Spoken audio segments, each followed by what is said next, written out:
on 22. It certainly can happen. Depends but I if think one it's gonna guy. happen less. It depends if one guy hoards all the money, the new money. But it's just not going to matter when there's enough to go around if you're a team that's spending to the cap and the cap's 130 or whatever. I do think it's going to change a bit. But right now, it is still a thing. Yeah. And I do think that it's part of hockey's culture, where as Canadians in particular, we demand humility. We look at Bobby Orr and Wayne Gretzky and Connor McDavid and Sidney Crosby and these guys who are humble and they don't talk about their accolades. And so we don't want to see our greats say, yeah, pay me, baby. You know, like it's just been this culture, this sport. Because in other sports, you know, guys are taking supermax deals in the NBA. It doesn't matter. You just get the money you can. I do think part of hockey culture does play into it. And Totally. And not everyone thinks that way or feels that way. So you're right. You're going to have to be careful about admitting, like, hey, I'm trying to get the bag here. We have 1 minute left in our national hour. Sportsnet just put out, their picks are on the way. I see my good friend Justin Bourne represented on here with a Stanley Cup pick of the Florida Panthers, really going out on a limb there. Yeah. Kipper, did you actually pick the Blues? I did. I did. The ones from St. Louis? Yeah. You know what? I love that I've been pick. going through the teams. Yeah. They're not bad, man. They're not bad at all. Okay. They should have beat Winnipeg. Absolutely. Got Robert miracle Thomas has Perfetti taken at a the step buzzer. to Was it Perfetti at the buzzer? Perfetti at the buzzer. Miracle. Yeah. It was a miracle Yeah. that they didn't beat Winnipeg in the first round. Yeah. But they might have got starched They would by need an they ad. would need an ad or two. The Blues would need an ad. It's an Amber Bold Yeah. Love it. prediction. That's allowed. Nobody asked me, but Leafs. Oh, is that right? Yeah. I never get asked, but Leafs. Would you take them every year? Is Yes, that- Leafs. Oh, you're My cup pick is the Leafs. You're the John Garrett of Toronto. He Thomas picked Vancouver for 20 years. I like to think of myself as Boomer from ESPN. He picked the Bills in San Francisco to be in the Super Bowl every single year. So Leafs and Oilers, Leafs in 7 in the Stanley Cup. Our thanks to David Amber, who's getting ready. Big night on the network. Montreal, Toronto, 7 p.m. And then that's followed by the Edmonton Oilers and the Calgary Flames. It's the NHL on Sportsnet. Our thanks to David Amber, by the way. So we got Leaf Hour coming up here. Let's It is talk time. Leafs. Ugh, Sammy, you got a lot to say. Cowan talk. Don't go away. We're back after these words.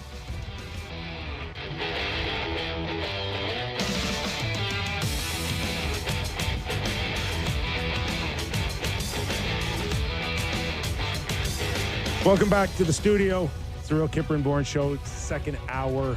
It is our Leaf edition. Nick Kypreos, Justin Bourne, Sammy McKee, Derek Brandeo, Jake the Snake Schultz.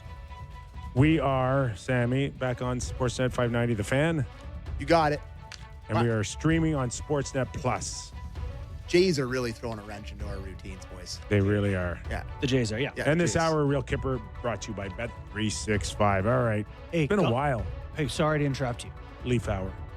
but I was just going to, it's still a Toronto hour. This Gosman news has got me shook that he could potentially be available tonight in relief. Which means Trey will start game 5. Well, hopefully you don't. May I ask, you didn't think that he would be?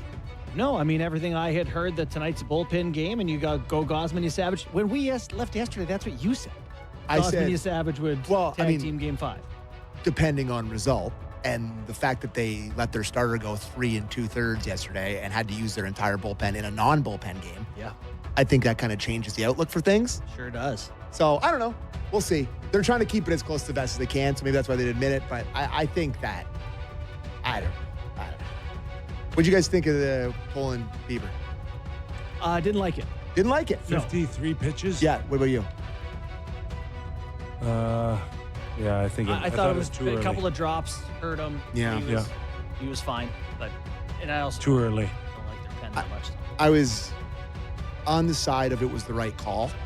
And then I listened to Blake this morning on Jays Talk Plus, and he's usually the analytics guy who agrees with it. And he was saying that Too early? it was 2 outs. It was Ryan McMahon coming up, who's one of their worst hitters. You're near the bottom of the lineup. You're already stretching your bullpen. That he probably would have given him 1 or 2 more hitters.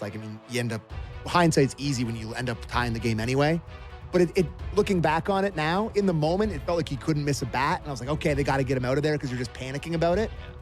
But kind of looking back on it, like maybe it was a little quick. I don't hate that all those guys went in yesterday and felt the pressure in Yankee Stadium, threw a few, and now you get another crack at The it. defense felt the pressure, that's for sure. Okay. Leafs. Outside of Game 4 in New York, it's the Toronto Maple Leaf game day. Ooh. Montreal Canadiens visit Scotiabank Arena to take on the Leafs. Home opener. From the Leafs side, Jacob Quillen has been assigned to the Marlies. Easton Cowan has been recalled from the Toronto Maple Leafs. And we're seeing a lot of movement with a lineup in the last 48 hours that I did not anticipate. Yeah, it has been more complicated than we all thought it would be. Please tell me why. Why it's this complicated? Yes. They don't like their depth. I don't know. They don't seem comfortable. Like Lawton got hurt, and all of a sudden it was like TNT dynamite to the whole lineup. Why? I don't understand. I got to tell you, there's a few things. So we'll do big picture Leafs, and I am optimistic about the Leafs this season. But there's a few things I don't love right now. I don't love that Easton Cowan is up and bag skating with the healthy scratches today at 20 years old. Like, you either play him or let him go play. Marlies open on Friday. Don't love that. We end up with the line of Joshua, Domi, and Robertson in the opening night line. Mm-hmm. How did that happen? What happened to the big line? It was gonna big be- third line. Right. You had Joshua and Waugh and have Michelli with the Yes. little speed and skill in there. What's happened here? I'm baffled because it's essentially everything was fine and set coming off the full roster. Granted, to your point, is Cowan in, is Cowan out? I don't know, but we saw. He's out. No, I'm just saying back then, we didn't know. Yeah. When we did the Montreal Canadian game last Thursday, He seemed very in. the whole lineup was it was Tuesday, I think. Yeah, it was the second to last. Second to one last. that we did. It was the full lineup at home. Montreal won. Lane Hudson played him amazing. But regardless, we thought that was the lineup.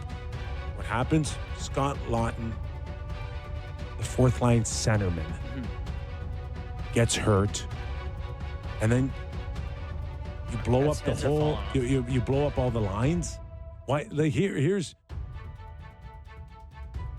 Lawton out. Camp in. Boom. Done. Like, they really don't want to play David Camp. And I understand Really the money don't want to. made it tough here. Why? But the money got weird, too, because Rafai was hurt, and you had to keep his cap hit. Wall, you can't put on IR or on long-term IR. You have to keep his cap hit, so you got to add a goalie, keep that one. They may have been close to the cap, but there was not a cap issue. There was no cap issue. I don't understand. Well, I think it did get tighter than they expected. But you're right. I don't understand how it came to this, where it's like we can't even use David Camp But you can put Camp in. tonight, Yeah, you could if you wanted to. but they don't. It's like they're just waiting to find a way to move on from him. They waived him. Like, will someone take him in a trade here in a week or two? Did he play? Like, he got scratched early in the playoffs. scratched in the Did he? playoffs. How many did he play? think Did he play? He did play. Did he play? He played. Not much. I think less than half the game. I think way less. I don't know if all this juggling Played one game.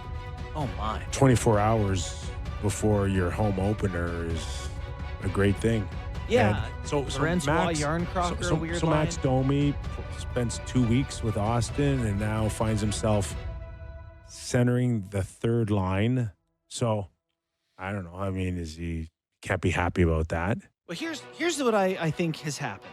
They want a defensive line. They want Waugh to be their defensive shutdown center. And they say they're going to relieve Matthews of some of the defensive zone starts. So Waugh is going to take some heavier competition and some D-zone starts.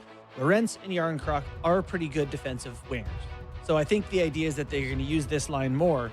So to me, you've just created this line in Joshua, Domi, Robertson. It's like, what's the use case? They're just the leftover parts. It's like when you're done building your IKEA shelf and you're like, I don't know, I got 2 bolts and a wrench or something. I don't know. Just put them in the drawer. Yeah. I may need them. That's literally what they are. When the table falls, I may need them. Totally. They are, I may need them. That's where we're at with these guys, but we're not sure for what. We'll see if that situation arises. So, nice. Matthews, Michelli, sure. McMahon, Tavares, Nylander, definitely. And the one... I do think that, you know, a lot of what you guys are saying in terms of not negativity, we're just talking about how it's weird. It's just different, boys. It's just a lot of new guys. And it's just, they've never really played together, and they did stuff in the preseason, and they played them together in these games, and they tried to throw stuff at the wall and whatever. I agree it's kind of weird that Lawton goes out and you're like, well, time to change the entire thing. But at the same time, I don't think they know. No, yeah. I don't think they have any idea. This is like 5 new guys in the forward core that they're trying to mix together. I think they're searching too. I think the Leafs are Mexican food. Hold on. Whoa, let's go. Mexican food? Let's I go. think they're Mexican Let's go. food. Yes. Because they have a lot of things that they know they like. They got tortilla, you got your rice, you got your cheese, you got your salsa and some meat. Yeah. They're like, any way we put it together, it's probably going to be good. You can make an enchilada, chalupa, taco, a burrito. It's all pretty good. As long as it's not the thing that comes flying into the kitchen simmering, whatever that is. Do you know? Do you know when you pick it up, the odds of it not falling apart between your plate and your mouth? Well, you don't. And I think they're assembling a few different Mexican dishes here. That's pretty good. And they're going to find out which one works best. Maybe we got the fajitas and it's not going to work and they're going to fall apart. I don't know. But right now they seriously seem like they've combined the ingredients. They're like, try this? I don't know. I just think it's really different. And I think we're worried about what it looks like right now. Yeah. And I do think that this team, which I think will be okay, but I do think there is slow start potential while these quote unquote strangers get to know each other here. And if I may push back against that, if they don't make hay in October, they're toast. Their schedule in October is baby soft. It's baby pound. I think they play 11 games, 8 of which are against non-playoff teams from last year. I don't think even the teams that made playoffs are not. They have a very good opportunity to get their feet wet, get some wins, come out of this 11 games. I don't know. What do you want to be? 7-4? Is that the math? Okay, that's fair. But how about the process versus the results? Like if it looks a lot like it did at times last year where they're getting outshot, Anthony Stoller steals some games for them, they get timely scoring. That's how it kind of looks. But maybe a little worse version of that. I just think we're going to have to take some time here. And I know we love this word in Toronto, patience. Do you guys not feel that? Like I know it doesn't look great looking at it. It doesn't. It can look not great if they can still muster wins and points. Biggest team in the league at 6'2", 210, I learned today. Yeah. And you got Michelli and Domi and Robertson in there mucking up the numbers some. Yeah. They're big otherwise. The one thing I'm going to be watching now is Michelli because you go through training camp, you have this idea that you're going to be playing with Nick Waugh and Dakota Joshua, and it there has to be a little bit of a comfort zone at least that, you know, I know what I can get away with out there. I know these guys now, what I might be capable of creating with them. You got a mindset, and then all of a sudden you're like, oh, hey, by the way, you're starting tomorrow night, season opener, with Austin Matthews. Hart Trophy winner and a kid who scored 30-some goals at 22. Just imagine what it's now, 24 hours later, going from that line to now you're going to run shotgun with Austin Matthews and Nyes. We have a clip from the coach about that very thing. All right. Would you like to hear it? Berube, clip 3, please, Derek, on Michelli playing on the top line.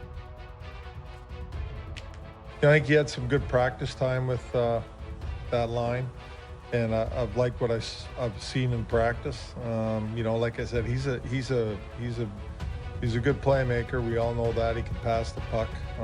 I think that suits that line for what they have on there and how they play. Like I said, it's just going to be, we'll see how it goes, and I can't predict the future, but you know, for him, he doesn't need to complicate the game, and you know, think he's always got to pass to make a play. It's not about that. He just needs to play the game. He's got a good shot. He's shown us that he can fire a puck. He needs to shoot pucks. He needs to just play the game. He doesn't have to overanalyze it. He doesn't have to overpass. He just has to go and play. He's got to be responsible defensively. He's got to work. He's got to compete. All those things are going to determine if he can stick there and make that work or not. Easier said than done. Yeah. I've made this case on many different platforms now, but the only reason I don't like it, because I do think Michelli's a fine fit there. Only reason I don't like it is because what you're talking about with like pressure and status of these guys and whatever, it hasn't worked in